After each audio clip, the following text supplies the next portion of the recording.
Praise lord. యేసుక్రీస్తు నామములో మీ శుభం తెలియజేస్తున్నాం.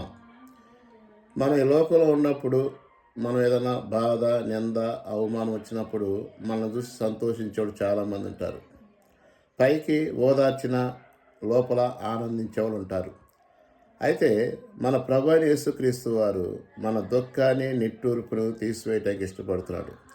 అందుకని యోహాను సువార్త 16 అధ్యాయం 20 వచనం అంటాడు, ఇక్కడ అంటాడు, మీరు ఏడ్చి ప్రలాపించుదురు కానీ లోకము సంతోషించును. మనం ఏడ్చినప్పుడు, మనం వేదన పడినప్పుడు లోకం సంతోషించును.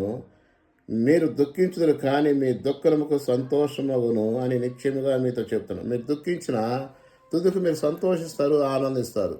దేని బట్టి అంటే ప్రభు అయిన యేసుక్రీస్తు వారు మన పక్షం ఉండగా మనకి ఈరోజు ఎవరు? ఈ లోకలు ఎవరు ఆనందించినా, సంతోషించినా మన బాధ, నిట్టూర్పును, అవమానాన్ని ప్రభు అయిన యేసుక్రీస్తు వారు తీసేయడానికి సిద్ధంగా ఉన్నాడు. అయితే ప్రభు అయిన యేసుక్రీస్తు వారిని మన హృదయంలో చేర్చుకుంటే అప్పుడు మనము మన ఇంటి వారు గొప్ప సంతోషం, ఆనందం పొందుతాం. ఈ మాటలు దీవించును గాక. ఆమేన్.